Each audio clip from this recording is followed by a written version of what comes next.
el Evangelio que no muere para un año que muere. Porque aun siendo nosotros débiles, a su tiempo Cristo murió por los impíos. Romanos 5:6. Queridos amigos, cualquiera que sea la condición de un hijo de Dios, no está sin esperanza. Un creyente en el Señor Jesucristo puede ser probado duramente. Sus aflicciones pueden multiplicarse y pueden ser muy intensas, pero aún en esa condición tiene esperanza. No es posible que Dios le abandone. Su Dios debe ayudarle. Si le sobreviniera lo peor y fuera abandonado completamente por los hombres, y no hubiera un camino de salida para sus tremendas dificultades, aún así, su Dios debe ayudarle. No hay ningún motivo para tener miedo. El argumento de nuestro texto es este: puesto que el Señor Jesucristo nos salvó siendo nosotros impíos, y vino en nuestro rescate cuando éramos débiles, no podríamos estar nunca en una peor condición que esa. Y si entonces hizo por nosotros lo máximo que podía hacer, es decir, morir por nosotros, no hay nada que Él no haga por nosotros ahora. De hecho, Él nos dará todo y hará cualquier cosa por nosotros para guardarnos con seguridad y llevarnos hasta el fin. El argumento es que, mirando hacia atrás, vemos el gran amor de Dios al ofrecer a su amado Hijo por nosotros, cuando no había nada bueno en nosotros y cuando éramos impíos, cuando no teníamos ningún poder para hacer nada bueno porque éramos débiles. En una situación como esa, aún en una situación como esa, Cristo vino sobre las alas del amor y subió al madero sangriento y ofrendó su vida para nuestra liberación. Por lo tanto, nosotros tenemos la confianza en que Él no nos negará nada de lo que necesitemos. Él se ha comprometido a trabajar por nuestra eterna salvación, y Él no será obstaculizado para lograrlo. Él ha hecho ya demasiado por nosotros para arrepentirse de su propósito. Y en nuestra peor condición, si estamos en esa condición esta noche, podemos aún apelar a Él confiadamente y estar completamente seguros de que Él nos llevará a las alturas del gozo y la seguridad. Ese es el sentido del texto y del sermón esta noche. Hay tres grandes temas de consolación sugeridos por el texto. El primero está en las palabras: Cristo murió por los impíos. El segundo está en el versículo: Cristo murió por nosotros, aun siendo nosotros débiles. Y hay una rica vena de consuelo en la tercera frase: que Cristo murió por nosotros a su tiempo. A su tiempo Cristo murió por los impíos. El tiempo es a menudo un elemento muy importante cuando uno está en problemas. Justo a tiempo, Cristo vino a liberarnos, y eso hará nuevamente.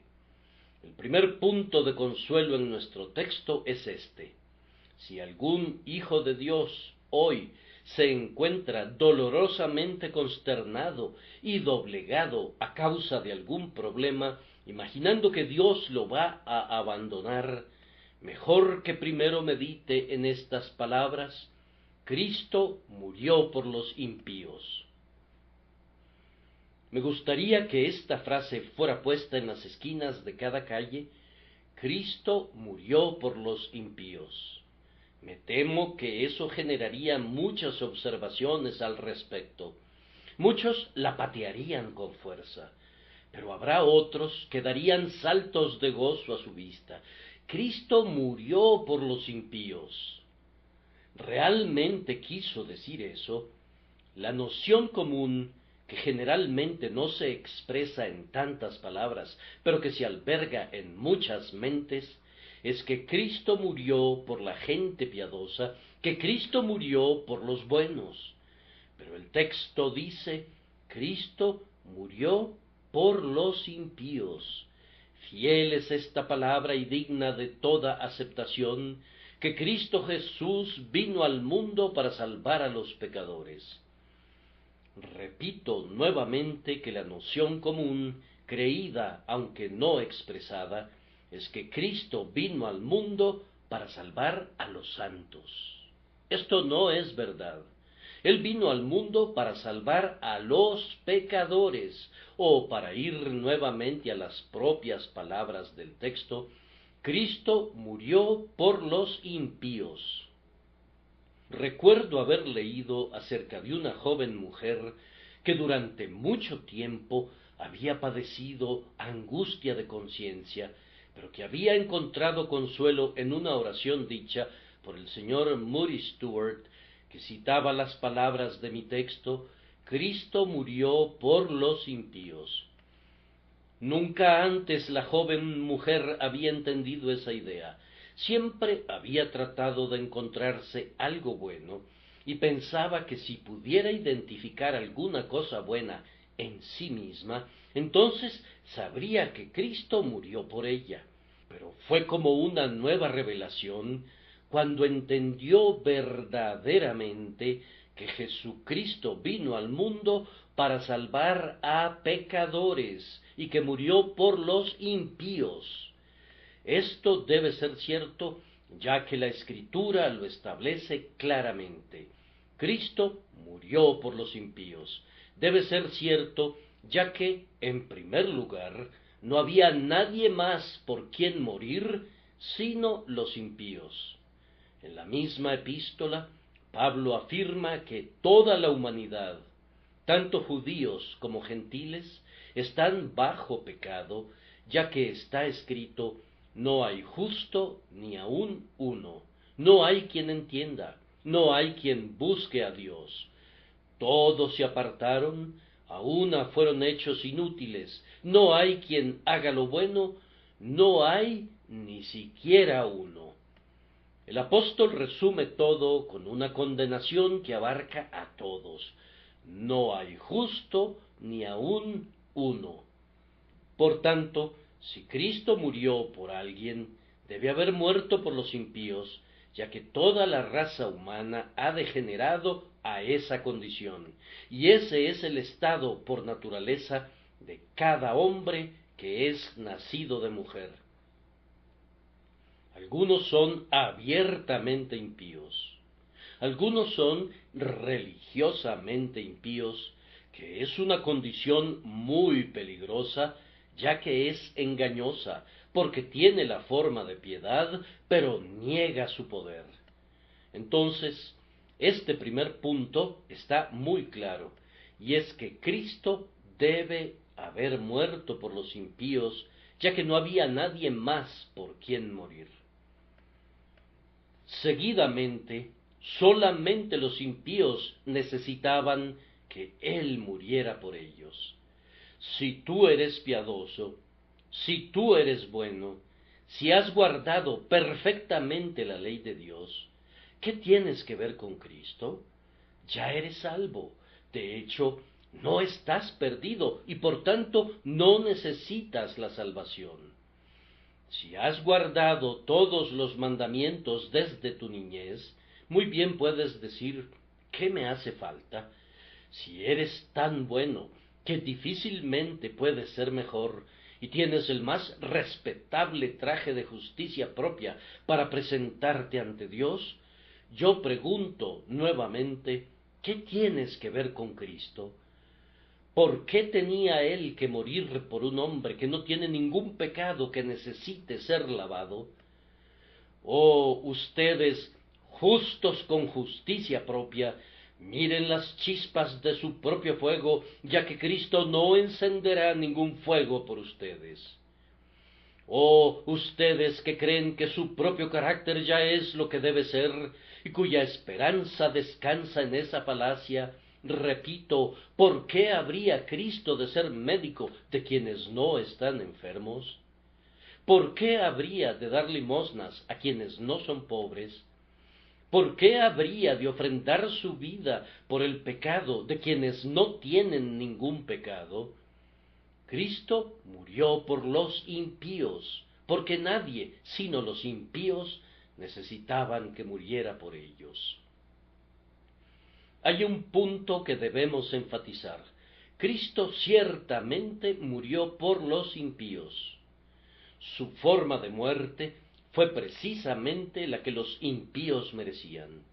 Él murió sentenciado por la ley, murió clavado en un madero, murió la muerte de un malhechor en medio de dos ladrones. Murió en la oscuridad, clamando, Dios mío, ¿por qué me has desamparado? Él no murió por haber pecado él mismo, sino murió como los pecadores deben morir, ya que cargó sobre sí los pecados de los impíos, y al sustituirlos, sintió el azote de Dios que debía de haber caído sobre los impíos. Dije el azote, la espada de Dios él sintió, que debía de haber acabado con los impíos, tal como está escrito, levántate, oh espada, contra mi pastor y contra el hombre compañero mío, dice Jehová de los ejércitos. Cristo ciertamente murió por los impíos. Nos dicen que murió para confirmar su testimonio, y en ese respecto su muerte no es diferente de la muerte de cualquier mártir que muere para confirmar su testimonio. Pero el texto dice, Cristo murió por los impíos. Dicen algunos que murió al completar su vida, lo cual han hecho muchos hombres buenos, y en ese sentido la cruz no tiene preeminencia, pero el versículo dice, Cristo murió por los impíos, y debemos creer firmemente que esto es verdad. Él mismo llevó nuestros pecados en su cuerpo sobre el madero. El castigo que nos trajo paz fue sobre él, y por sus heridas fuimos nosotros sanados. Algunos dan la vuelta y dicen, esa es tu teoría de la expiación. Perdónenme, esa es la expiación. No es una teoría en lo absoluto, y no hay ninguna otra expiación, sino la sustitución de Cristo en el lugar y el sitio, y en vez del impío. Él murió, el justo por los injustos, para llevarnos a Dios.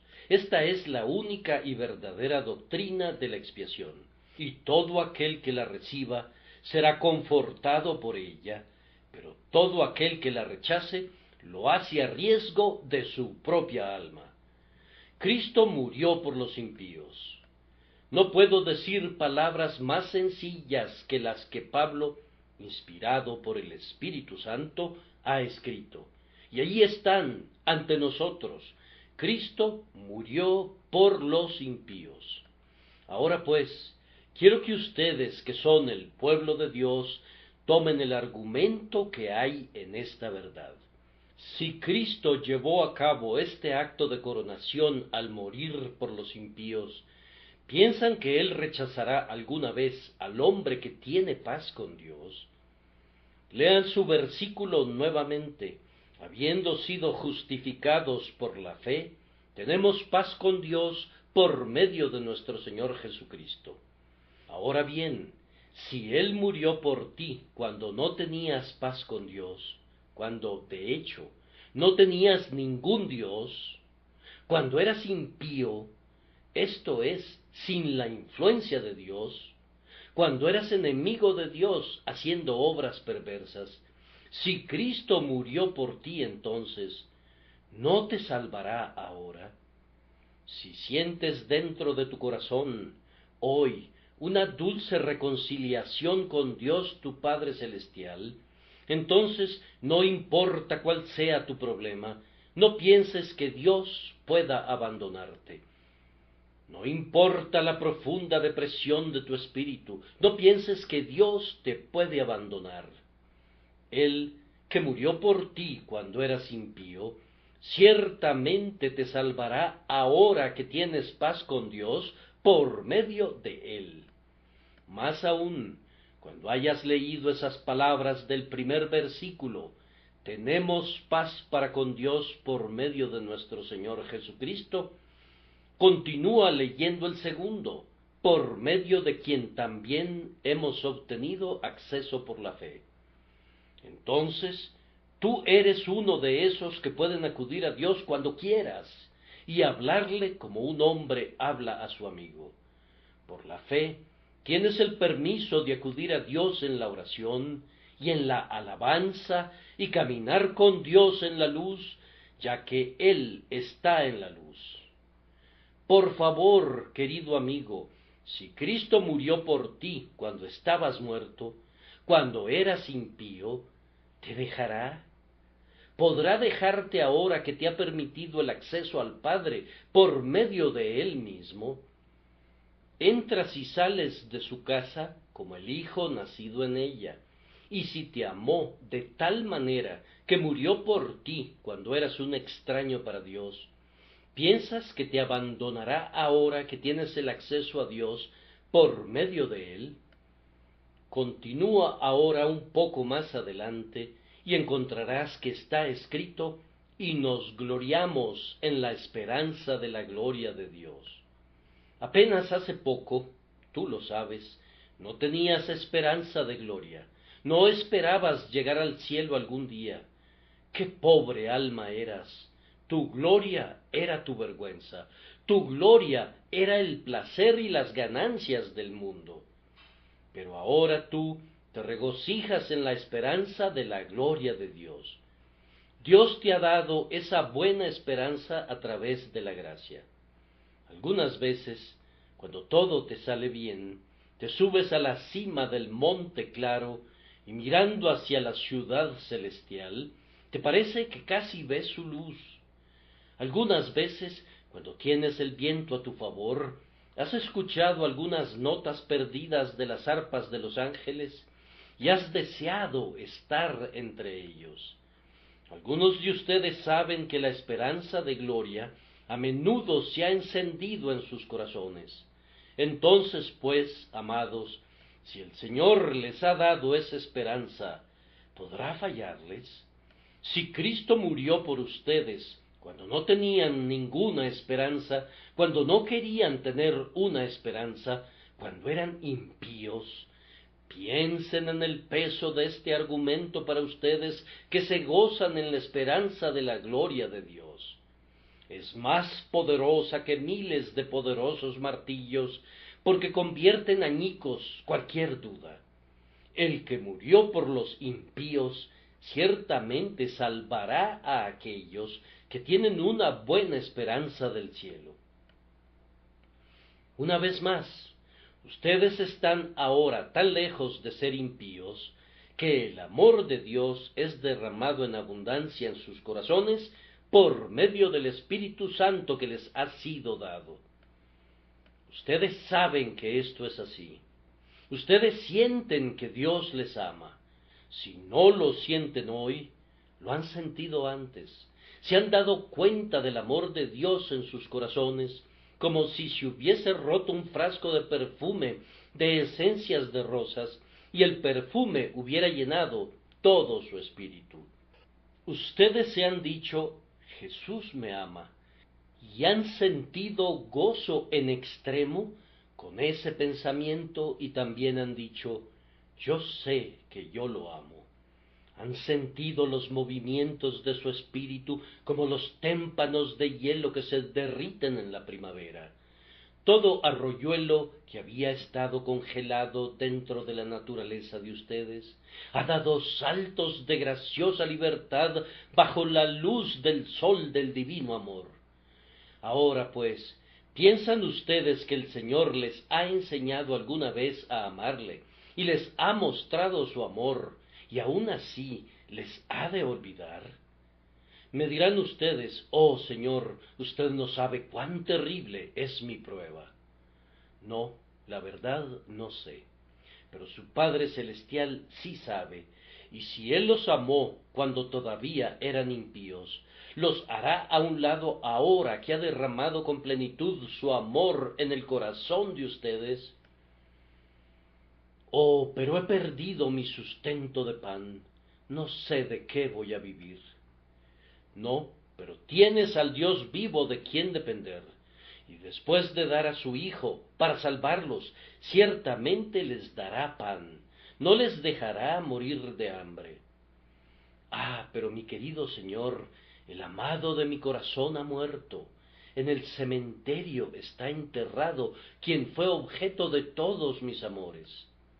Así es la cosa, y pensé que quien fue objeto de tus amores se había ido arriba a la diestra del Padre. ¿No es así? Ah, eso no es lo que quiero decir, Señor. Quiero decir que perdí a alguien a quien amaba tiernamente. Sé que lo perdiste, pero ¿piensas que el Señor te ha dado la espalda porque ha permitido que te sobrevenga esta prueba? ¿Puede abandonar alguna vez a aquellos por quienes murió? Y si murió por ellos cuando eran impíos, ¿no vivirá ahora para aquellos en cuyos corazones ha derramado abundantemente su amor por medio del Espíritu Santo? No puedo resolver esto por ustedes. Quiero que vayan a casa y lo resuelvan ustedes mismos. Si alguno de ustedes se encuentra abatido, aquí está la primera fuente que conforta, donde pueden beber a grandes sorbos del divino consuelo. Cristo murió por los impíos. Ciertamente, Él debe ayudar a aquellos que confían en Él. Ahora venimos a una segunda fuente para ver si también podemos extraer de ella aguas de consuelo. De conformidad con nuestro texto, Cristo murió por nosotros, aun siendo nosotros débiles. Aquí solamente debo mencionar una palabra o dos, ya que el tiempo no permitiría elaborar más. Primero, nos encontrábamos naturalmente en una condición perdida a consecuencia de la caída, cuando venimos a este mundo y vivimos en él durante muchos años, siendo débiles para hacer lo que es justo. Cuando comenzamos a despertarnos un poco a los pensamientos de Dios y de las cosas divinas, escuchamos la predicación de la verdad, pero aún no teníamos poder de ir ni siquiera al Evangelio. Nos exhortaban al arrepentimiento, pero nuestro duro corazón no producía las aguas del arrepentimiento. Nos exhortaban a creer en Cristo, pero era lo mismo que si el predicador hubiera mandado a los muertos que resucitasen de sus tumbas. Cristo había sido presentado a nosotros en toda su belleza, pero nuestra ceguera era tal que no alcanzábamos a apreciar su encanto. El pan de vida estaba servido en la mesa frente a nosotros, pero era tal nuestra obstinación que no creíamos que fuera pan, y por lo tanto no comíamos de él. Éramos débiles. Más adelante, cuando ya tuvimos voluntad, y el Señor comenzó por su gracia a trabajar en nosotros, tuvimos la voluntad de arrepentirnos y tuvimos la voluntad de ir a Cristo. Sin embargo, no teníamos las gracias que ahora son nuestra fortaleza. Recuerdo muy bien cuando tenía que decir: querer está presente en mí, pero cómo hacer lo que es bueno, no sé.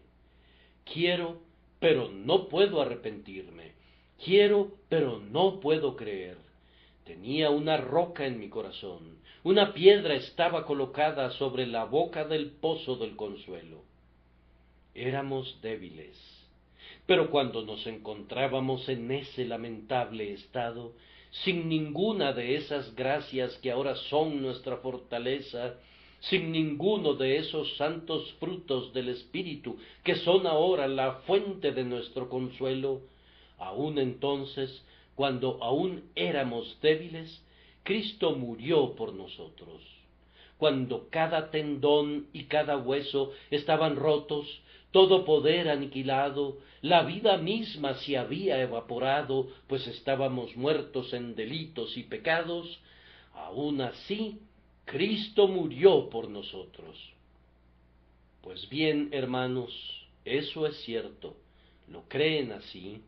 Quiero que entiendan el argumento de esta verdad, pues es este: si el Señor Jesús nos amó lo suficiente para morir por nosotros cuando estábamos totalmente sin ninguna fuerza, entonces ciertamente nos salvará ahora que nos ha dado fuerzas. Solo miren y vean qué clase de fuerza nos ha dado Él. De acuerdo con el texto, nos ha dado paz. ¿Cuánta fuerza poseen aquellos que tienen paz con Dios? Todo lo puedo cuando sé que Dios está de mi lado. Bien, Él me ha dado la fuerza que proviene de la confianza depositada en Él y de la perfecta reconciliación con Él, y permitirá ahora que el enemigo me destruya. No puede ser. Además de paz, nos ha permitido el acceso a Él. Cuánta fortaleza hay cuando se puede acudir a Dios en oración. Por medio de la fe, podemos ir a Dios en cualquier momento de necesidad, y estoy en capacidad de ir a mi Padre Celestial y contarle todos mis problemas y echar mis cargas sobre Él, y si su Hijo murió por mí cuando aún era débil, ¿me abandonará ahora que recurro a Él en oración? Oh, amados, eso es imposible. No puedo imaginar que Él se vuelva en contra de nosotros. Más aún, de conformidad con el tercer versículo, Él ahora nos ha dado paciencia. Hemos tenido muchos problemas, pero ellos nos han dado paciencia. El Señor sabe que en una época no tenían ninguna paciencia. Al igual que bueyes que no están acostumbrados al yugo, ustedes pateaban cada vez que Él los golpeaba, pero ahora ustedes controlan a menudo su lengua y con quietud reciben la vara del castigo. La paciencia es una gran fortaleza para el hombre o para la mujer, para quien sea. Si ustedes pueden ser pacientes, entonces ustedes son fuertes. Entonces, pues, si Cristo los amó de tal manera que los compró con su sangre cuando aún eran impacientes, les ha dado esta fortaleza para poder ser pacientes bajo su mano, y piensan que Él los destruirá. Y además de la paciencia, Él les ha dado mucha experiencia. Me dirijo a tantos y tantos del pueblo de Dios aquí presentes que son experimentados cristianos. Ustedes han subido al monte y bajado al valle, ustedes han probado y comprobado la fidelidad de Dios y han conocido por experiencia sus propias debilidades y su propia locura, pero también conocen la fidelidad de Dios y la fortaleza de Dios. ¿Piensan que el Señor les ha dado toda esta experiencia y que después piensa hacerse el desentendido? ¿Piensan que Dios da para después quitar como los niñitos hacen en sus juegos? ¿Qué? ¿Los ha puesto en medio de todas estas marchas y los ha ejercitado de esta manera y ahora los va a echar de su ejército? No, no, no piensen nada de eso. Él, que les ha dado paciencia y experiencia, los preservará hasta el fin. Y después, además de eso, Él les ha dado esperanza, ya que la paciencia engendra experiencia, y la experiencia esperanza, una esperanza que no avergüenza. ¿Te ha dado Dios realmente una esperanza? Oh, dice alguien, a veces es una esperanza muy débil. Sí, pero es esperanza en Cristo. ¿Esperas en su misericordia? Entonces recuerda este texto. El Señor se goza en aquellos que le temen, en aquellos que esperan en su misericordia. La más pequeña esperanza, si viene de Dios, no importa cuán débil, es mejor que la presunción más orgullosa que proviene de la justicia propia. Si el Señor Jesús te ha dado una esperanza en su sangre, una esperanza en su intercesión, una esperanza en su fidelidad eterna, créeme, si te amó cuando no tenías ninguna esperanza, nunca te rechazará ahora que tienes una esperanza que Él mismo te ha dado. Solamente algo más sobre este mismo punto. Leemos en el 5º versículo que el Espíritu Santo que nos ha sido dado. Escúchenme, por favor, si cuando aún estábamos débiles, Cristo murió por nosotros, ¿no nos salvará ahora que nos ha dado al Espíritu Santo? Piénsalo, cristiano, el Espíritu Santo ha venido a morar en ti. Pobre y despreciado, o analfabeto y desconocido, pero a pesar de eso, en ti mora el Espíritu de Dios. Ese cuerpo tuyo es un templo. Esa es la palabra de Dios, no la mía. ¿O no sabéis que vuestro cuerpo es templo del Espíritu Santo, que mora en vosotros? Ahora pues, si Cristo te compró con su sangre cuando aún no eras templo, sino un lugar manchado, no sé a qué vil cosa compararte, permitirá que te doblegues ahora que Él te ha convertido en un templo y el Espíritu Santo ha venido para morar en ti. Sé que debo estar dirigiéndome a alguien con graves problemas hoy. Estoy seguro que así es. Mi alma sabe que me estoy dirigiendo a un verdadero Hijo de Dios al borde de un precipicio, llevado a los límites del dolor. Querido amigo, cree en tu Dios. No permitas que entre en ti ninguna duda acerca de Él. El Hijo de Dios murió por ti en la cruz cuando eras un impío y débil, y ni puede ser, ni debe ser, y ni llegará a ser, que Él tenga el menor deseo de arrojarte, ni que su amor por ti cambie en lo más mínimo. Mi hermano, yo te diría sobre tu problema de hoy lo que Esperanza le dijo a Cristiano cuando se encontraba en el río de la muerte y gritaba: «Me hundo en aguas profundas». Esperanza le dijo: «Mantén tu buen ánimo, mi hermano, porque puedo tocar el fondo y es bueno». Yo puedo tocar el fondo hoy, mi hermano, aun si tú no puedes hacerlo. Es bueno el fondo, y nunca podrás ser arrastrado más allá si tú estás confiado en Jesús.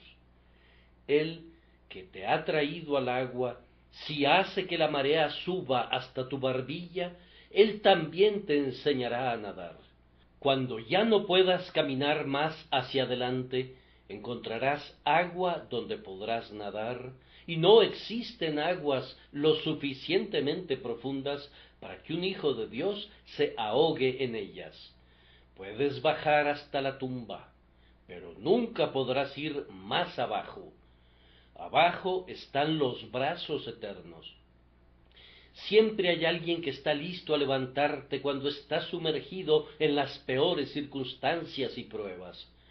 Por lo tanto, anímate, glorifica a Dios en el fuego y ten la absoluta certeza de que quien se entregó a la muerte por ti, nunca habrá de perderte, sino que te preservará hasta el fin. Ahora voy a tocar el último punto que también está lleno de consolación.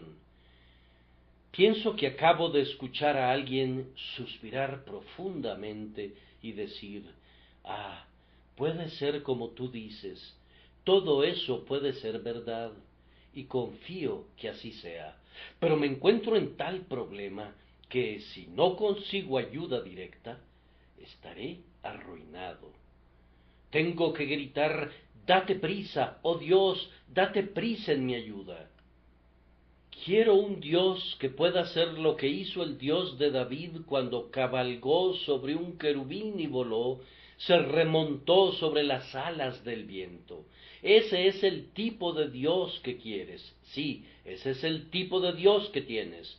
Vendrá volando para librarte, tal como te lo demostraré ahora. He aquí la tercera fuente de consolación. Cristo murió por nosotros a su tiempo. A su tiempo Cristo murió por los impíos. No puedo decirles cuánta médula he encontrado en este hueso. A su tiempo Cristo murió por los impíos. Me parece que la enseñanza de este versículo es algo como esto. En primer lugar, significa que Cristo murió por nosotros cuando la justicia requirió su muerte. Supongamos que yo debo algo. Gracias a Dios no debo nada, pero supongamos que tengo una deuda muy grande y que tiene que pagarse, digamos, el martes de la próxima semana por la mañana, y tengo un amigo que ha tomado la responsabilidad de pagarla por mí. El pagaré se vence a las 12 del día y él me dice que lo pagará por mí. Ahora supongamos que mi amigo va el miércoles por la mañana y paga el total. ¡Qué bueno de su parte! Sin embargo, yo pierdo mi reputación, ya que las responsabilidades no fueron canceladas a su debido tiempo. No pude cumplir con el vencimiento del pagaré a las 12 del día del martes. Cierto, solo un retraso de 24 horas, pero aún así ya no tengo la reputación que tenía en la actividad en que me desenvuelvo y me he convertido en un pagador moroso. Ahora me gusta pensar en este hecho que yo, un pobre pecador, hundido en deudas hasta la coronilla frente a la justicia de Dios, no solamente le he pagado todo por medio de mi gran fiador, sino que le he pagado a tiempo. A su tiempo Cristo murió por los impíos. Este versículo también quiere decir que Cristo murió a su tiempo por cada creyente. En el libro de los recuerdos de Dios no hay ninguna reclamación por demoras o retrasos en contra de ningún creyente pecador. No hay ninguna nota allí que diga el fiador de este pecador murió fuera de tiempo. No, sino que cuando la justicia demandó el pago de la deuda, la justicia recibió el pago total de la querida mano que fue clavada en la cruz por mí. A su tiempo, Cristo murió por los impíos. Fue el tiempo establecido en el decreto eterno, fue el tiempo acordado en el eterno consejo de la gracia, y Cristo estaba allí a la hora exacta. Subió al madero en el día prefijado para que Él terminara con la transgresión y pusiera fin al pecado, y para que trajera la justicia eterna. Él hizo expiación por los impíos y murió por ellos a su tiempo. Bien, ¿se dan cuenta hacia dónde me dirijo? ¿Quieren ayuda? Dicen ustedes. ¿Quieren ser liberados? Muy bien, la ayuda más grande que ustedes han querido alguna vez es que alguien se levante y sirva de intercesor a favor de ustedes y pague todas sus deudas a la justicia infinita, tal como el Señor lo hizo, y lo hizo en el momento preciso a su tiempo. Por lo tanto, ¿acaso no los ha de liberar a su debido tiempo? Además, Él les ha dado paciencia. La tribulación produce perseverancia. Él les ayudará antes de que se acabe su paciencia. No puedo aguantar más, dice alguien. No tienes necesidad de aguantar más. El Señor viene en camino para liberarte, y antes de que se acabe del todo la paciencia que la gracia te ha dado, Él vendrá a ti. Lee la siguiente frase y la perseverancia produce carácter probado. Tu experiencia, para que te sea útil, tiene que ser dolorosa. Si no es dolorosa, no será ya más una experiencia que sea beneficiosa para ti. Recuerda cómo Pablo escribe en la misma carta: y sabemos que Dios hace que todas las cosas ayuden para bien a los que le aman, esto es, a los que son llamados conforme a su propósito. Y si Él te ha llamado, Él permitirá que sufras hasta tanto que tu experiencia del sufrimiento te sea para bien, pero no más. A su tiempo, Él te sacará de esa experiencia dolorosa. Y Él te sacará de allí antes que tu esperanza sea avergonzada. Lee de nuevo esas palabras, y el carácter probado produce esperanza, y la esperanza no acarrea vergüenza. El Señor no permitirá que tu problema se prolongue tanto que tengas que decir: yo fui engañado, debo dejar de ser cristiano. Dios no te abandonará a la hora de la necesidad. Él te ayudará a su debido tiempo, antes que tu esperanza moribunda exhale su último suspiro. Ten ánimo acerca de esto. Y Él vendrá y te ayudará mientras tu amor permanece aún. No te escuché decir: aunque me mate, aún así confiaré en Él. Me puede azotar, pero aún soy su hijo, y lo amo, y voy a besar su mano y su vara también. Bien, bien, si ese es tu lenguaje, Él tiene que venir para ayudarte a su tiempo. Él tiene que liberarte antes que tu amor sea borrado de tu corazón. Sí, y déjame decirte que, aunque estás débil ahora, Él, que murió por ti cuando aún eras débil en el pleno sentido de la palabra, vendrá para ayudarte. Doy gracias a Dios hoy, al igual que lo he hecho tantas veces, por traerme tan grandes tribulaciones. A veces, mi vida ha sido muy tranquila durante años. Recuerdo haberme dicho a mí mismo alguna vez: bien, en el tiempo pasado, durante las grandes necesidades del colegio de pastores y del orfanato, he experimentado milagros maravillosos de liberación. En ese entonces parecía pisar, como un gigante, desde la cima de una montaña hasta la otra, pasando sobre los valles, y ahora camino simple y tranquilamente por los valles. Casi he deseado ver otra gran montaña y otro gran precipicio abierto abajo para poder ver lo que Dios va a hacer. Y me ha sucedido. Durante los 2 últimos años, aunque he hablado muy poco acerca de esto, he tenido muchas grietas abiertas frente a mí. Daba la impresión que el hielo se iba a partir, y he mirado hacia abajo a las profundidades azules, pero he seguido adelante con paso firme, y Dios ha hecho mi camino tan fácil como si hubiese sido un camino sobre un terreno con el pasto recién cortado.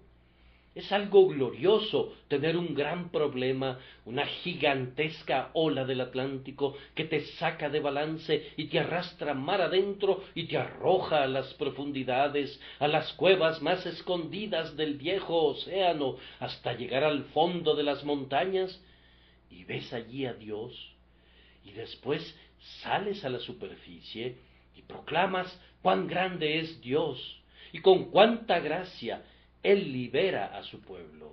Él te liberará. Él debe liberarte. El argumento del texto es este: a su tiempo Cristo murió por los impíos. Por lo tanto, a su tiempo Él debe ayudar al piadoso. Ahora voy a terminar haciendo 2 observaciones. La primera es que el Evangelio de los pecadores es el consuelo de los santos. Si alguna vez ustedes, los santos, quieren un poco de consuelo verdadero, solamente deben ir a Dios como pecadores. No pienso que haya nada mejor o más sabio, cuando quieren ser sólidamente alegrados, que comenzar de nuevo donde empezaron la primera vez. Cuando el diablo me dice: tú no eres un santo, Yo le respondo, tú tampoco lo eres. Ah, me dice él, tú eres un engañador.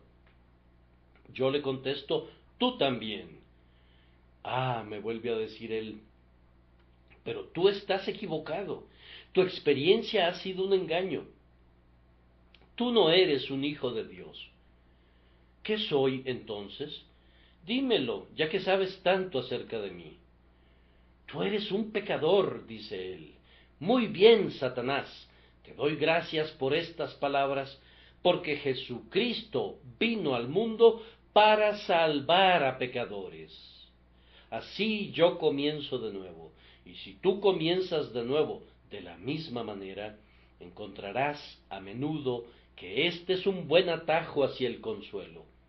Si se trata de un cuestionamiento entre el diablo y tú acerca de si eres un santo o no, tendrás una dura batalla que librar, déjame decirte. Alguien de ustedes podrá decir, yo sé que soy un santo. Bien, bien, bien. Deja que otro hombre te alabe y no tu propia boca. Un extraño y no tus propios labios. Oh, pero yo lo sé, dice otro. Muy bien, sigue adelante con esa creencia, pero si el diablo te mete alguna vez en el mismo tamiz en el que zarandeó a Pedro, me pregunto si sabrás dónde están tus pies o tu cabeza. Bajo una fuerte tentación, pronto comenzarás a dudar hasta de tu propia existencia. En vez de discutir el tema de tu santidad con Satanás, quien es un viejo abogado y conoce muchas cosas que tú no sabes, mejor di, no voy a discutir si soy un santo o no. Soy un pecador y Jesucristo vino al mundo para salvar pecadores. Creyente, cuando tú eras un niño, tenías la costumbre de beber agua en cierto pozo. Cuán fría y refrescante era esa agua. Cuando tengas mucha sed y las cisternas estén sin agua, ve otra vez a ese viejo pozo y sorbe las aguas vivas allí. Yo necesito hacer eso de vez en cuando. Mientras doy gracias a Dios por los gozos presentes y las dulces experiencias de comunión con Él, me gusta volver al viejo pozo y simplemente beber de él como bebí al principio. Recuerdo cómo bebí la primera vez de ese pozo. Mirad a mí y sed salvos todos los confines de la tierra. Pienso que bebí tanto esa vez que yo era como Behemoth, quien confiaba en poder absorber todo el río Jordán en su trompa. Había mucho en ese texto, pero no había demasiado para mí y yo parecía sorberlo completamente. Les recomiendo que hagan lo mismo. Tomen un gran sorbo de la gracia de Dios hoy, sedientos hijos de Dios. Inclínense con sus bocas sobre el pretil del pozo, ya que las aguas vivas vendrán directamente a sus labios, y luego beban como las vacas beben en el verano todo lo que puedan tragar, y prosigan su camino con gozo.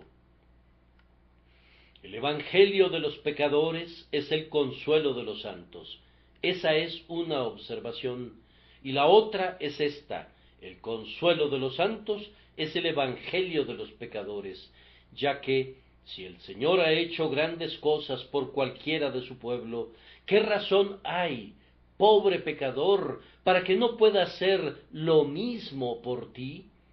Si el Señor Jesucristo ha amado a Jacinto Hernández, ¿por qué no habría de amar a Conchita Hernández?